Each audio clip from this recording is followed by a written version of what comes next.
Good afternoon, everyone. I am Will Tanner. I am the director of Onward, a think tank whose mission it is to renew the centre-right for the next generation by coming up with bold new ideas and reaching out to new groups of people. And I am delighted today to welcome you all to a speech by Andy Street, the Mayor of the West Midlands, on the regional route to net zero. Net zero is often considered to be a national and international challenge. In a few months' time, the UK will host the G7 in Cornwall, where climate issues will be high on the agenda. And in November, of course, we are hosting COP26 in Glasgow. And much of the mainstream debate, at least in recent months, has focused increasingly on big international challenges like carbon taxes and cross-border adjustments and things needed to bring the entire world to net zero. But as we will discuss today, net zero is also an inherently local and regional challenge. The transition that we stand at the precipice of, which if we're successful in delivering, will be bigger in scale and shorter in duration than the Industrial Revolution 2 centuries ago, will affect different parts of the UK in fundamentally different ways. It has risks for incumbent industries and indeed people's livelihoods who depend on them, but it also has enormous opportunities. And those risks and opportunities are distributed in different ways around the UK. We have opportunities, for example, not just to reduce emissions, but also to generate well-paid jobs, to build up innovative clusters, and indeed, in the government's terminology, to level up regional growth. Net zero is also, in lots of ways, quite political. We know that some of the places that stand most to gain, but also potentially may have some of the greatest disruption from decarbonisation, are indeed some of the most politically contentious parts of the UK. So I think of Scotland, or indeed the Red Wall that fell at the last election. And we know that 74% of local authorities have declared a climate emergency, but perhaps don't always have the powers or indeed some of the accountability to deliver. So these are some of the reasons why Onward launched our Getting to Zero programme earlier this year, co-chaired brilliantly by Dame Caroline Spellman and Caroline Flint, cross-party commission. And one of the reasons why we are trying to develop a set of practical and politically saleable solutions to deliver net zero in a way that will not just get us to a decarbonised future, but get us there in a way that brings voters and indeed the wider economy with us. And I'm delighted that in doing that, we can host people like Andy Street to set out their thoughts about what decarbonisation means and how regional authorities and different places can contribute to that agenda. Andy needs no introduction, but I'm going to give him one anyway. Andy has been the Mayor of the West Midlands since 2017, indeed since I was in government at the time that he was elected. And he is currently campaigning to retain the mayoralty there. Before becoming mayor, Andy combined a long-standing and incredibly successful career at John Lewis, where he rose from being an apprentice to being managing director, with high-profile economic development roles, including in Birmingham and the West Midlands, where he was the chair of the Greater Birmingham and Solihull LEP between 2011 and 2016. So he understands not just his area and his place, but also local economic geography incredibly well. And I'm really, really looking forward to what Andy has to say. How this will work is as follows. In about 30 seconds, I'm going to hand over to Andy. He's the main event and he's the person you want to hear from. Andy's going to set out his remarks and kind of hopefully provide some provocation. And then after that, we're going to have a short Q&A.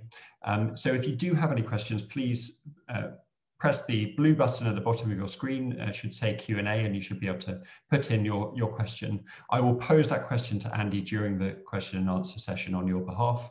And we are going to finish promptly at 2 p.m. because I know that Andy has other places to be and I'm sure that you do too. So without further ado, I'm delighted to hand over to Andy Street. Andy. Good afternoon, Will, and thank you very much for your very generous introduction. I'm delighted to be able to offer some thoughts for Onward's wider campaign and thinking in this area. So, of course, we all know the big picture, which is, of course, whatever you say about the health effects of COVID, there's also been dramatic economic effects. And we see that in the West Midlands as much as anywhere. One statistic that absolutely stands out in my mind, 85,000 increase in claimants over the last year across just my region. But at the same time, We also know there are economic opportunities which we're even more focused on coming out of COVID. And of course, arguably the biggest of all is what everybody talks about, the green recovery. So the national mantra, indeed international mantra, is there to support this. And of course, we've seen our government already moving towards this in their talk about building back better, the 10-point plan for the green recovery, and indeed the preparations for COP26. But the issue is, are we going fast enough, well enough, and is there a capacity in the regions that can be harnessed to actually deliver all of this? And I would argue, and it's the mission of today, that there most definitely is. So we've got a national target of net zero by 2050. The current assessment by the Environmental Audit Committee says that we are not on target to achieve that. And some would say we need to go faster anyway. And certainly in the West Midlands, we have set an earlier target for carbon neutrality. We've set ourselves a target of 2041. I should absolutely stress that we have not done what a lot of local authorities and indeed combined authorities have done, which is to set a target with no plan. So we have a detailed plan. We call it #2041 as to how we are going to achieve that goal. And it is incredibly stretching. It's been set for us or agreed with us by the Tyndall Centre for Research, and they say, yes, you can achieve this if everything in the plan is delivered. And it's very swift, the implementation. So our target is to reduce our carbon emissions by about 33%, a third, over the first 5 years. So everyone can work out that that is about 6.5% a year. We're currently running a bit under 4% a year. So we're looking for a decisive increase right away. We've got the plans, but the question must be, have we got all the powers that we need? And have we actually got the support from national government to fully play our role? And I will argue that no, we haven't. And there's an opportunity that we can actually do much, much more for the national effort. So let's have a look across the three big areas of emissions. Broadly in the West Midlands, it's a third from transport, a third from industry, and a third from domestic homes. So let's have a look at each of those and our regional role that could contribute to them. First of all, cutting transport emissions. As I say, about a third of our emissions.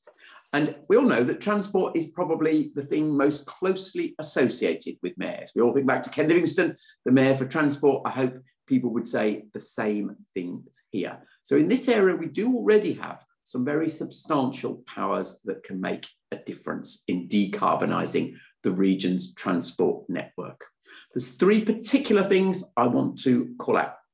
The first is, of course, reducing the reliance on cars. The second is about moving to decarbonising that public transport. And the third is, of course, the whole question of those who are keeping their cars. Are they electric cars? And are we equipped to make that transition to electric as quick as possible? But let's first of all think about reducing the reliance on cars and providing a good public transport system. In the West Midlands, in common with other areas outside London, the depressing statistic is about 60% of all journeys are still made by car, simply because there is not a good alternative, reliable, well-funded alternative. And if you look back at the last 20, 30 years, we've seen huge investment in public transport in London, and actually, full credit to Manchester, more than any other regional city as well. But most of our other regions suffered from chronic underfunding. And part of it was our own fault, frankly. Certainly in the West Midlands, we did not work well together. And as a consequence, this move against the car potentially has big impacts for those regions which are still very dependent upon it. And even within the region, of course, there are implications for the less well-paid if they're unable to move, for example, to avoid the charge in a clean air zone. Mayors can make a big difference here. Looking at what we've already done, our investment in green transport has increased 7 times over since I became mayor. The statistics are sharp. 38 million in the year before I was mayor, not anywhere near sufficient for the scale of challenge we faced. And last year, the year just ended last weekend, financial year, we were up to 277 million. So a 7-fold increase. And we're committing in our manifesto to double that again. And that's about reversing beaching rail cuts, opening new lines. We've got the full funding for that, extending our tram network, frankly, nowhere near extensive enough in a region that wants to be globally competitive. And then, of course, also thinking about getting people back on buses, a cycle hire scheme that's just rolling out, and of course, all the encouragement to active travel as well. And we're seeing the results of this. Public transport use across all modes in the West Midlands was well up before the pandemic. Rail travel 13% up over 2 years, and really encouragingly, our bus travel was also up in sharp contrast to other areas. 8 million more bus journeys taken across the West Midlands just before the pandemic. And that came about through a 4-year fare freeze, investment in new vehicles, and of course, reliability of the service, actually bus speeds increasing across the region through bus prioritisation. So we can do lots there. Then, of course, we've also got to think about the decarbonising of that public transport itself, because a lot of it actually historically has been dirty, whether it be diesel trains, whether it be petrol and diesel buses. And what we have actually got to here now already is a bus alliance. We call it enhanced partnership, the language of the bus strategy that the Prime Minister revealed, and it has committed to a completely clean fleet by the end of this year, and will be the only place outside London to do that. 2,100 buses and none that do not comply with Euro 6 by the end of this year. We're also introducing hydrogen buses, and of course have recently won the national competition for all of the vehicles in Coventry to be all electric. Great government funding for making that change. Areas of challenge remain freight. We do not have a scheme for introducing electrification to the freight sector, so that too remains a challenge to us. And then if we move away from the public transport, we should come then, how are we doing for people who will upgrade their polluting car to the electric vehicle? Now, of course, the private sector is making dramatic moves here. We've had the stick from government with the banning of petrol and diesel sales by 2030. And if you just take Jaguar Land Rover, our single biggest industrial employer in the West Midlands, they've committed to a staggering £2.5 billion per year of investment in their full transition to all electric. But if you look at the other side of it, how is the public sector encouraging people to make that change to electric vehicles? Both the UK and the West Midlands in particular lags badly behind international comparisons. In terms of the electric vehicle infrastructure, we've still only got literally hundreds or tens of supercharging points across the region. And of course, if you look at the money that the government has allocated for this, 1.3 billion allocated for the rollout of EV infrastructure. But if I'm honest, it is being spent incredibly slowly. And thus far, it is not being devolved across the regions. So my argument is, of course, that regions should have a major role in pushing this funding on. We have the data on land use, on transport patterns, on exactly where would be the most effective places for these charging networks to be put in place. And we have got a commitment to our rapid charging proposals, as we call them. And in my manifesto, we talk about a massive rollout of the infrastructure that is needed here. But bluntly put, we do need funding, priming from the public sector to then bring in the private sector funding that will drive this forward. There's also the questions of the recharging for the electric buses, the hydrogen recharging stations as well. Second area, moving away from transport, is of course domestic sector. And the big issue is, of course, the energy inefficiency of our traditional housing stock. And in an area like this, of a lot of mature homes and very energy inefficient homes, this really matters. And of course, there's an overlap with the fuel poverty debate as well. The big issue is retrofitting and getting the retrofitting objective absolutely on steroids. Climate Change Committee has said that to meet net zero, the UK's building stock needs to be completely decarbonised by 2050, and our own detailed plan for 2041 shows that this act is more significant than any other act in driving out our actions. But we know that sadly, the government's Green Homes grant scheme, although incredibly correctly intentioned, has faced difficulties. So we do now need to say, how are we going to get this moving on steroids? And I genuinely believe that a local or indeed regional approach is the right way of doing this, rather than the top-down government approach that has been tried and has been less successful than we would all have hoped. And why do I think that's right? Well, first of all, a regional scale seems appropriate. We are big enough to actually get the business cases assembled. Possibly an individual local authority is not, but we're not too big to not understand exactly where best actions can be taken, particularly around where can we target resources to concentrate them, particularly in the areas suffering the worst fuel poverty. And we're also up for trialling innovative solutions here. So we're committed ourselves to what we call a net zero neighbourhood concept, where we will choose a deep concentration of this retrofit on a number of roads together. We'll probably work with our natural capital commitments as well around possibly pocket parks. And of course, we'll align this to our work around brownfield redevelopment of derelict land. So we are absolutely going to step into the innovative sector here, but we need government support. We need that campaign, glazing, the new technology of heat pumps, smart meters, and of course, hydrogen boilers, which we want to work with suppliers like Cadent upon. And we want it also to apply to some of our industrial premises as well. And just to call one brilliant one out, the mega new aerospace factory, the headquarters of their manufacturing in Coventry, a completely net zero building. And of course, the other opportunity here is the jobs that will come from this. Our own estimate in our own 2041 plan is there are indeed 41,000 jobs available in this retrofit. But we do need a national plan with regional implementation to get on with this. And then the third area is, of course, decarbonising our industries.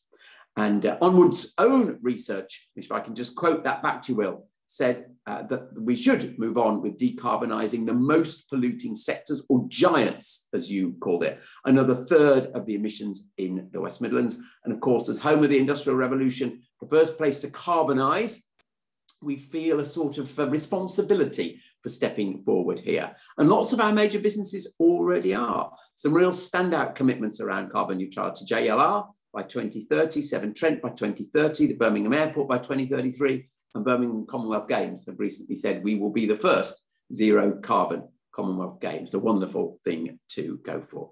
So the obvious question is, why do mayors and regions have a role in this as well? And I would say there are two standout reasons. First of all, we can actually innovate in our clusters. The economy is based on geographical concentrations of different industries, and we can think in that language. It's the whole logic of the local industrial strategy. And for us, of course, the biggest cluster is around the automotive sector.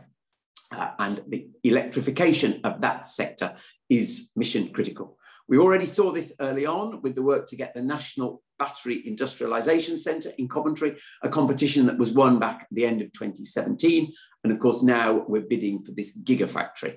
And getting this, which gives battery manufacture on a mass scale here in the West Midlands, will be critical to the future of our automotive industry. It gives the jobs of the future, but it also provides a clean industry of the future.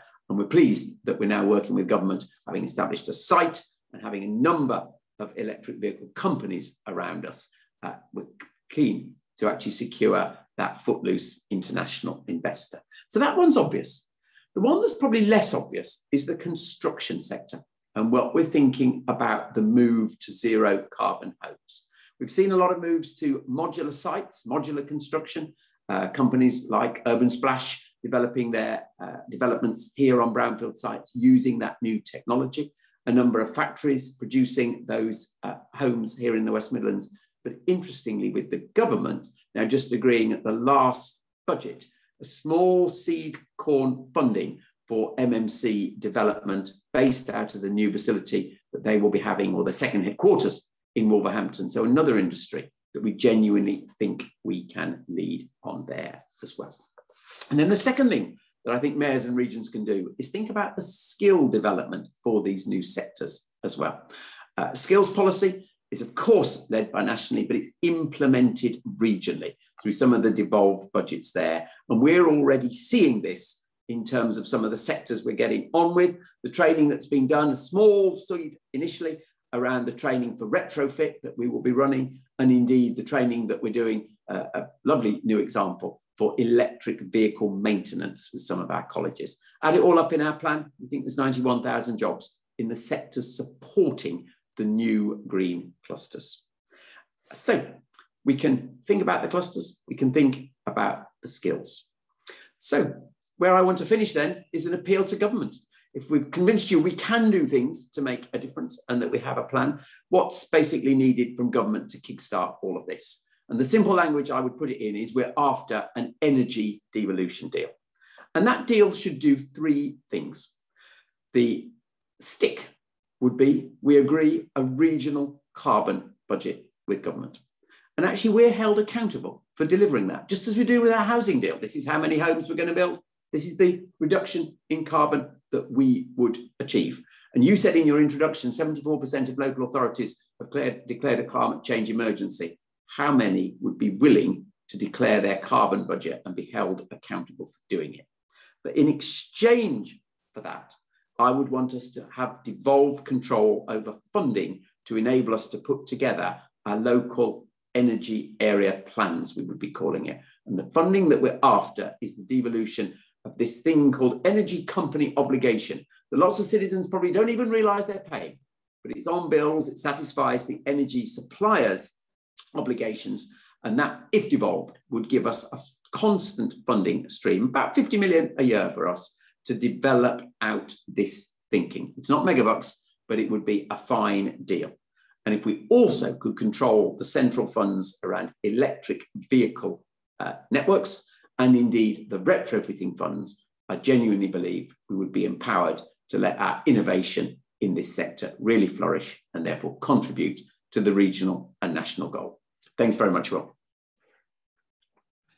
Andy, thank you so much for that. A really kind of cogent plan focusing on the things that regional authorities and mayors can do and the role that you play within your local area. Before I come on to Q&A from the audience, and please do add your questions to the Q&A if you have them, I wanted to start by just asking the extent to which you are inspired or influenced by any other cities or regions around the world. Do you think that the UK is, I mean, it's often said that the UK is leading in the decarbonisation space, and that we've reduced our carbon emissions by around half since 1990. We've got rid of lots of the low-hanging fruit. We're now moving on to some of the high-hanging fruit, as we put it in our most recent report. Are there other places that you think have more tools than you do in other countries, or are there cities in America or elsewhere that you think have kind of greater levers at their disposal and therefore are able to be forging a path? Or is your vision for the West Midlands to be effectively leading the world in regional net zero transition?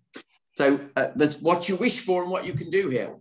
So I do genuinely think this is somewhere where Britain can lead, and I do genuinely think that we can build the businesses to actually put real muscle behind that obvious ambition.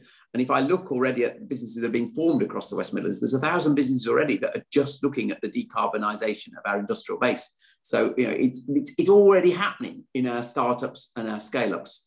But there are definitely two things by way of international comparison. City I look at with some admiration is Paris, actually.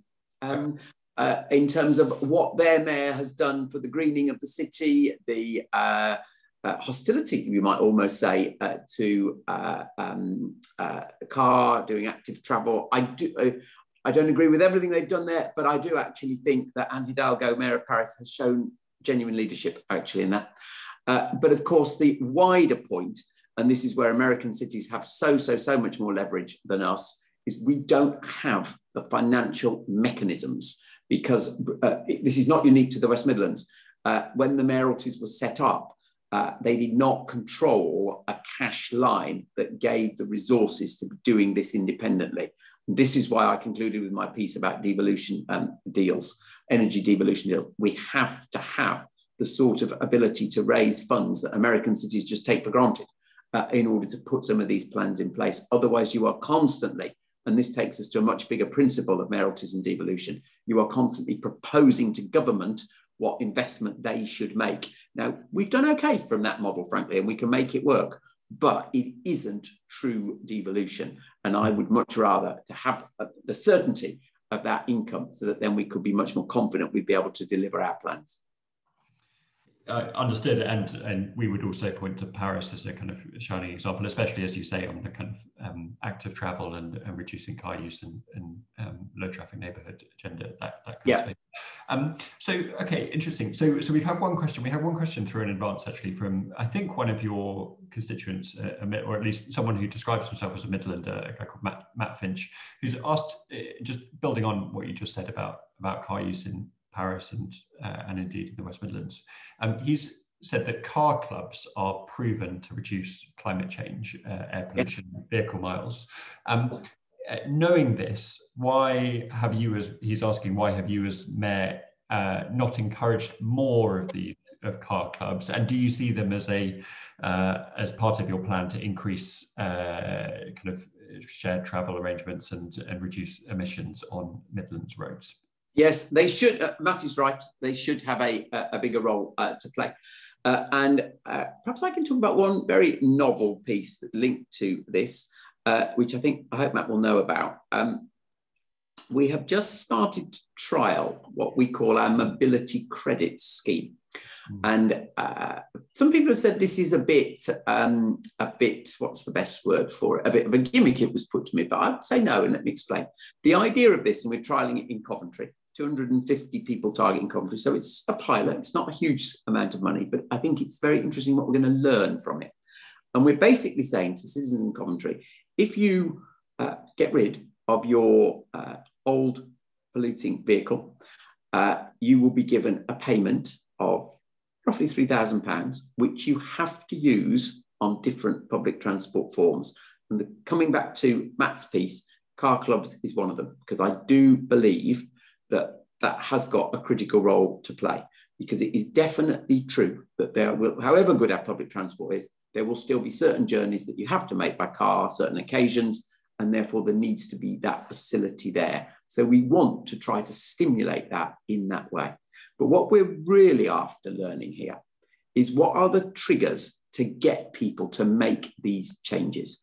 And that's why when people say to me it's a gimmick, I think it's a legitimate investment of a relatively small sum of public money to find out how do we actually get people to change behaviours. Because people have got to say, I'll do that, and then I will literally change how I lead my life day to day. Because by the way, you can't cash the £3,000 in for a new Jaguar or something. You have got to use it on the different forms of public transport or car clubs or on-demand transport.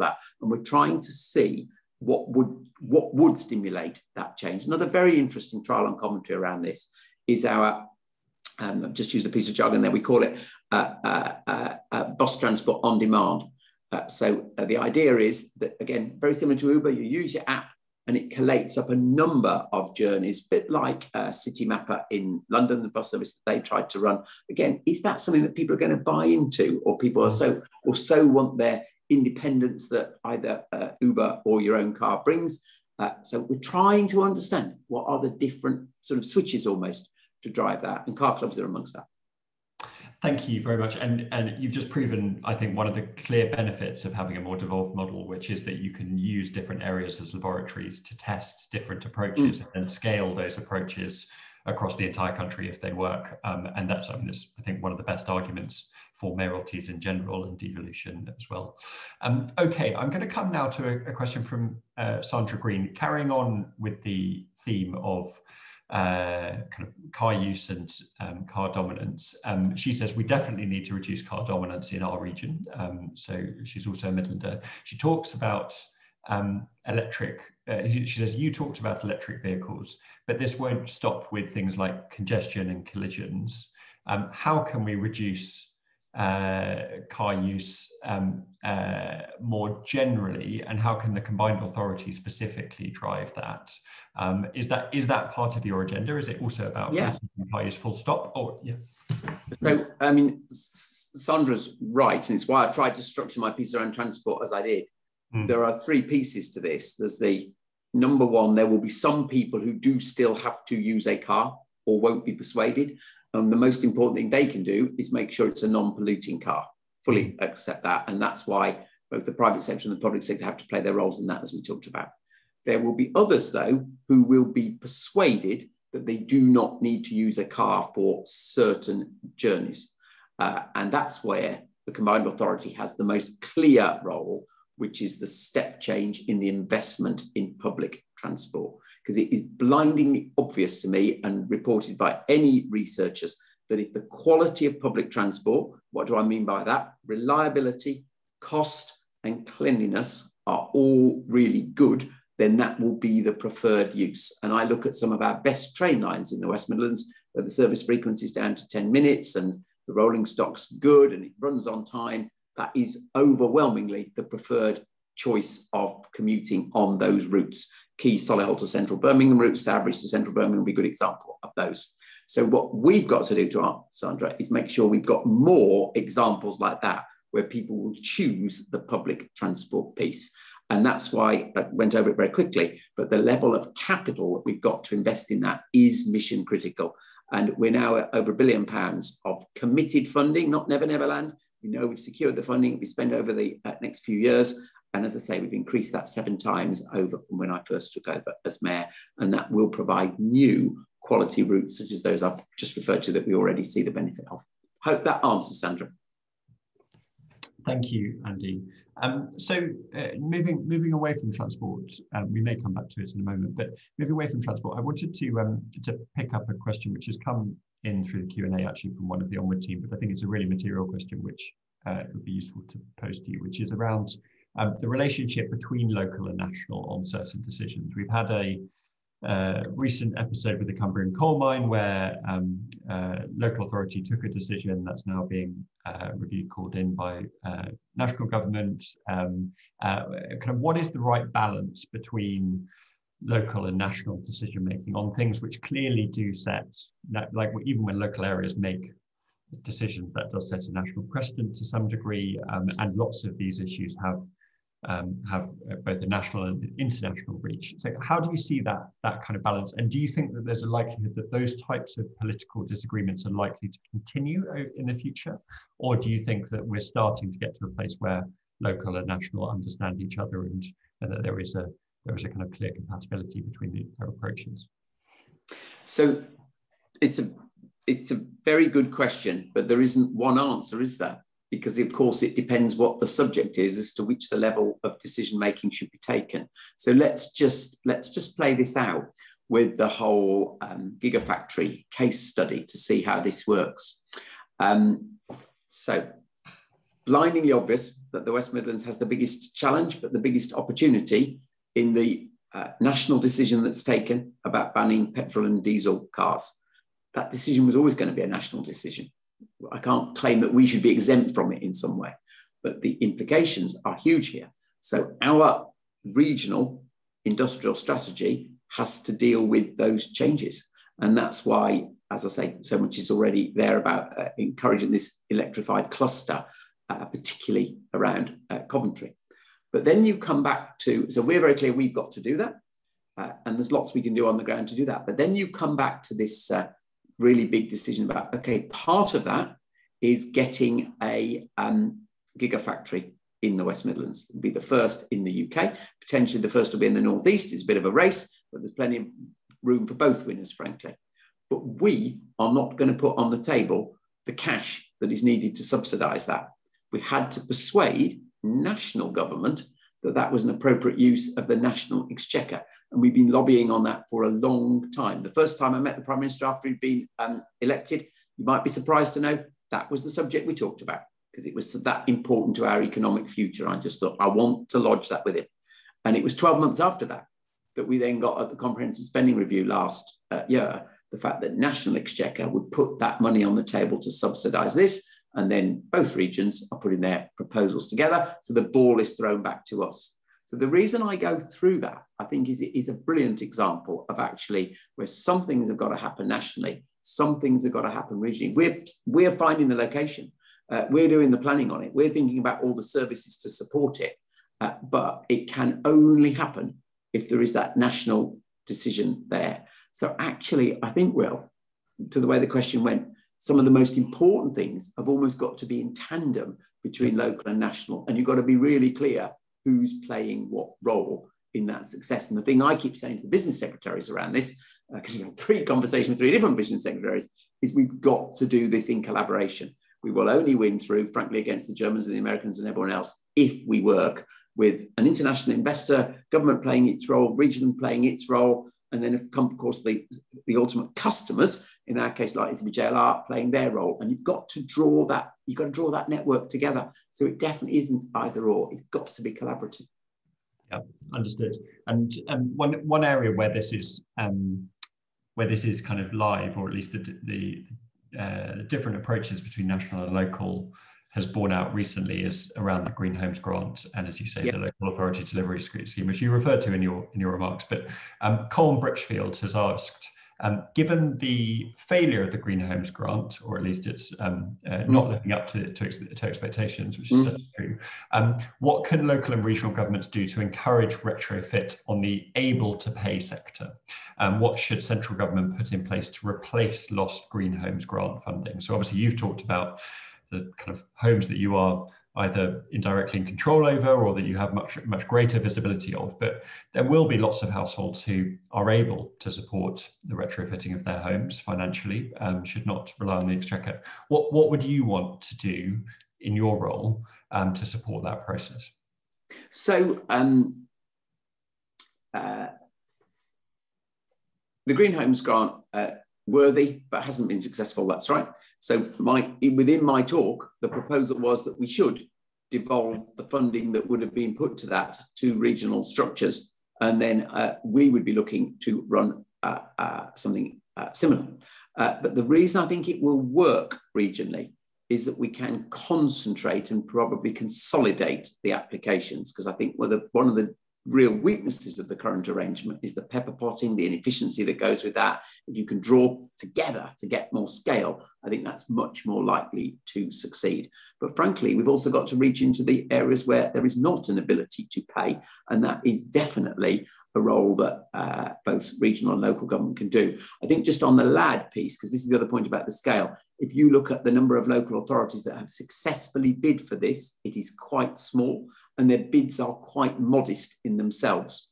And actually, again, I think that's telling you that it's probably deeply inefficient to think that 300 and whatever it is, 330 centres of excellence are going to be set up across the country under each local authority. That just, when I say it, it just doesn't sound right, does it? It's obvious that we've got to, again, get that to a critical mass. And other things we can do, I've talked about funding the training that is providing. There's a whole question about lending money for the growth of companies in this sector as well, as we scale up there. So that no reason why that couldn't be done regionally as well. So there's a number of things to build that capacity to address the issue that I don't think anyone's contesting. Understood. And I was very taken with what you said about net zero neighbourhoods and the kind of concentration of some of this funding in specific places. Is it your intention, this is just me asking rather than a question that we've had from the audience, but is it your intention effectively to build kind of showcases or centres that can be a beacon for other places and drive out basically the market as well as potential demand? Yes. The answer is yes, and in 2 ways it's probably worth saying, Will. In our own, and let's be honest, it's relatively small scale funding at this point, but in our own funding plan, we have talked about a demonstrator of this, taking an existing neighbourhood and showing how the concentration to do all of the things at once can achieve a step. Because this is the other thing where the ability to pay pieces it's admirable that people step forward, but it's the degree of change that is achieved. And what we want to say is actually there's a multiplier effect here if you get more done on one property and more properties all in the same area. So that's what we're trying to do as a demonstrator. But the other thing that I believe we are very close to, and we've done a lot of work through our housing and land board, as we call it, to think about this, is the first net zero neighbourhood. And we want in one of our brownfield redevelopment sites to sign that commitment with a private sector developer using our public funding to kickstart that And I think that would be genuinely a breakthrough if we said we could achieve that in one of our regenerative projects. Thank you. Okay, so I'm going to move on now to a question from Malcolm Harbour, who has asked, you can tell what he thinks is the answer to his own question, but isn't there a great opportunity to devolve innovation funding to regions so that they can integrate research into local zero carbon solutions? And is there a role for innovative public procurement as a way to do this? And obviously this relates to much wider industrial strategy and not just to the net zero piece, but there is clearly a big innovation challenge within net zero over the next 29 years, or indeed kind of however 20 in our case, 20 years. But so yeah, interested in what you think about what you would, well, I assume you would be interested in more innovation funding, but I guess a kind of interesting question is what would you do with it, and how would you approach that question if you were given greater control of innovation funding as mayor?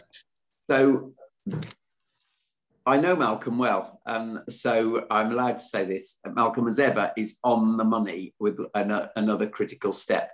I enjoyed seeing you singing on Sunday morning, by the way, Malcolm, on the video. You were perfect. Anyway, I'll give you a really good example of, now let's go to the mega point first. The mega point, if you look at the West Midlands, and we are not unique in this, is private sector R&D investment in this region has been in really good form until the pandemic.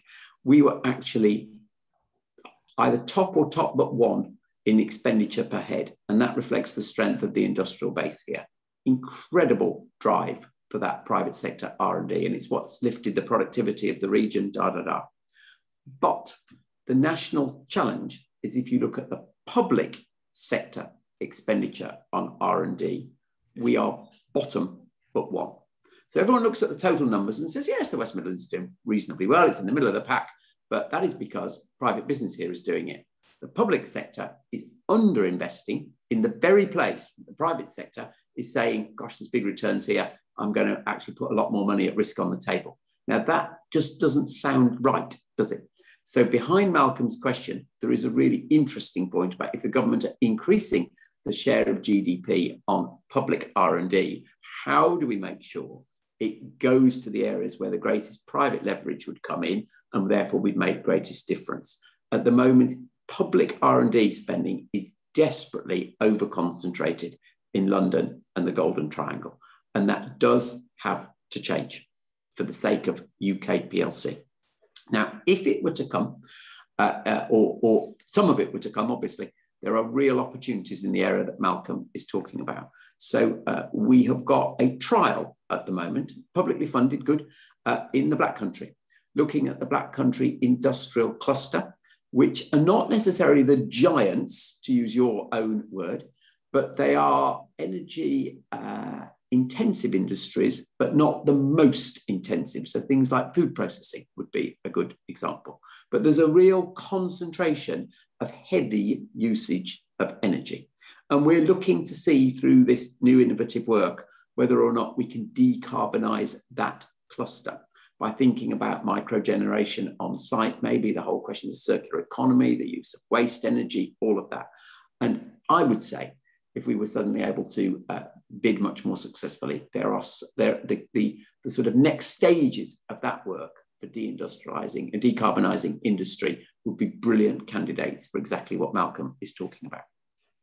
Thank you. And I think we at Onward would entirely agree. We've done quite a lot of work on the kind of distribution of innovation funding around the UK, and would entirely endorse what you say about the distribution of private versus public sector R&D funding, and the fact that there's a heavy concentration, which in some respects just becomes self-fulfilling because you effectively piling in lots of highly productive R&D spend into places that are already very successful at the expense of others.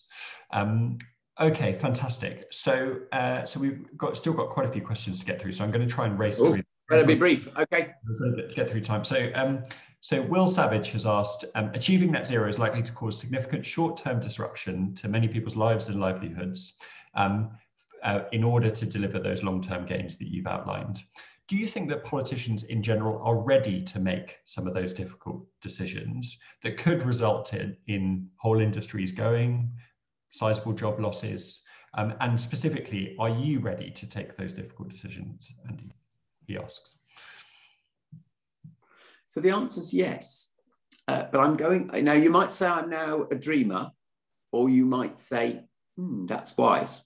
The reason we have gone for this 2041, when there's lots in the West Midlands who are telling me it's too long, it's too short. Birmingham City Council's got a target of 2030. Lots of people telling me we've not been ambitious enough, is because I do believe from the research that we've had from Tyndall is that balances the risks that come with the transition, because we've all talked about the new industries, but my goodness, there is a challenge to the old.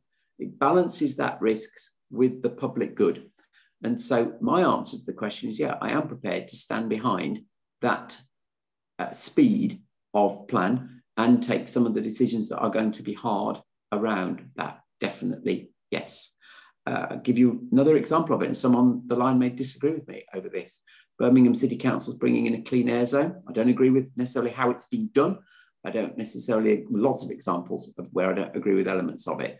But although there are many in my party who say it's not right, full stop, I have actually said it is right in principle. And we've got on occasions to stand up and be counted on things that don't look immediately attractive. So yeah, you do occasionally have to make these stances and say it's the right thing to do, and therefore we're going to stand by it. I do think, though, there's a real responsibility, and this is my gripe with the clean air zone, there's a real responsibility to make sure the transition is as equitable as possible, and it does manage the downsides. And I don't believe that's being done well enough. But the principle is we have to stand for some of the difficult things that this change involves. Thank you. Okay, so Benjamin Parker has asked, given the economic impact as we emerge from COVID, including with reducing financial support measures, how do we maintain a rate of revolution rather than evolution across everything you've talked about? So I guess the implication is this about to become much more difficult given the slowing rate of economic growth potentially, or indeed the kind of recession we've just been through, and lots of other competing demands on public resources?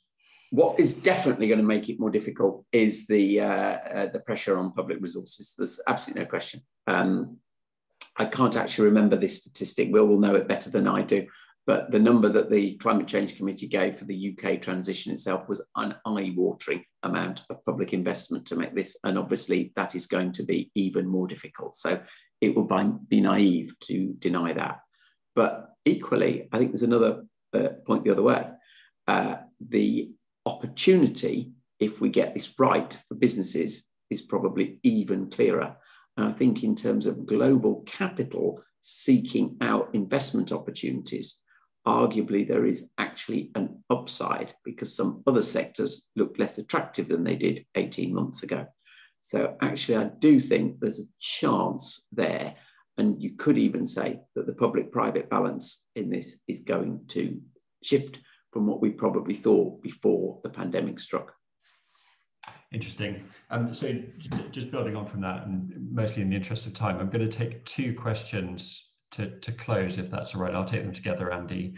They both relate to similar things in some respects. So Tony Heigebrook, I think that's the right way of pronouncing your surname, Tony, apologies if I've got that wrong, has asked, so decarbonisation of heat and EV infrastructure on a local basis will put much greater demand on electricity for local areas and come with potentially much greater cost in terms of electricity.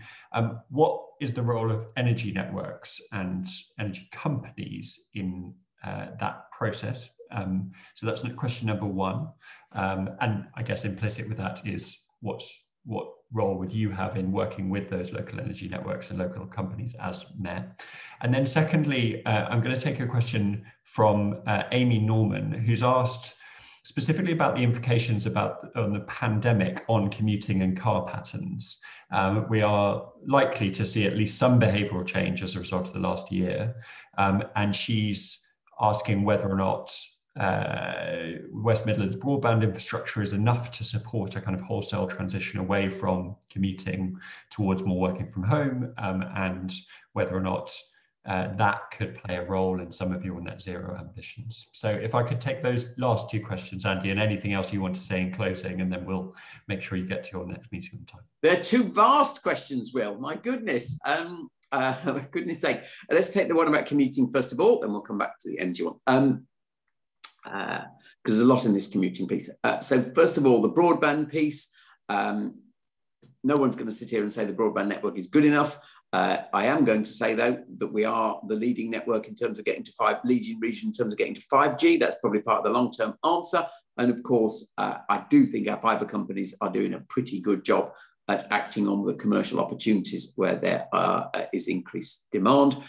Deal with that. But of course, that's a fair piece. But the underlying point about commuting is that I'm not a believer that everyone is going to continue to work from home forever. And I always say I see no evidence from those occupying large businesses in central Coventry, central Birmingham, wherever, that they are surrendering their leases. They're talking about different commuting patterns. Yes, and you're right to say we've got to accommodate that, but it is not a wholesale move away from the office. And particularly if you think of new recruits, training development, breakthrough thinking, I still believe that the physical presence is an important way of doing that. So whatever you get to from that, we know we have got to get significantly increased numbers of commuters back on the network, and we have got to move away from the car. And so we know that at some point the government is going to have to get to the whole issue that public transport is safe and is the preferred method of travel.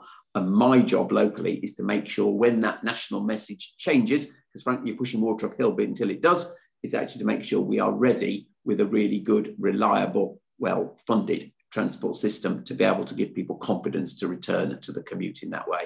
And there is no big city region anywhere in the world which functions really well without brilliant transport provision. It's one of the economic lessons. So we know we've got to continue to do that, and it's why we're not flinching on that investment. There we go. Now, in terms of the role of energy companies, the answer to this is, I won't do justice to this question because the answer there is a huge responsibility. And the implication of the question is absolutely right. There needs to be much more regional planning around this. Now, obviously, the companies have their own responsibilities and largely step up when demand is made really very, very clear. But there needs to be a more, thoughtful piece along going hand in glove with the regional industrial strategies. And one of the things I just glossed over very quickly was we talked about local energy area plans.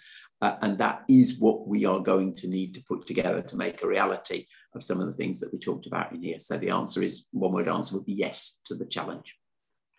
Andy, thank you so much for your really fulsome response to all of the questions, as well as your incredibly thoughtful and detailed speech. I realise that you are in the middle of an election campaign, so you've taken time out of that to discuss an issue which is of national importance as well as local and regional importance. So I'm incredibly grateful for you sparing the time.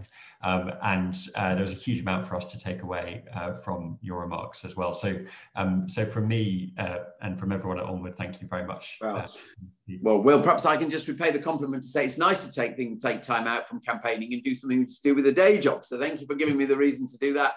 And actually, thank you for letting me to contribute, because your work on this is really very, very critical for us. So thank you for what you're doing to lead the thinking. Well, thank you so much, Andy. And that's a brilliant prompt for me to just to say to everyone on the call, if you haven't already, please do engage with our work on net zero. It's led by my colleague Ted Christie-Miller, who's brilliantly driving the debate on this and coming up with a kind of range of brilliant ideas to kind of spur the government's thinking and to provide some practical policy meat to an agenda which I think we all agree in principle, but I think we can also all agree that it is a massive challenge that we're going to need to deliver on together. So I'm going to leave it there. A few minutes ahead of time. Brilliant. Give you all back 2 or 3 minutes of your day. Thank you so much for joining us. Thank you to Andy for providing the intellectual stimulation. I look forward to seeing you all very soon. Thank you. Thank you. Bye-bye.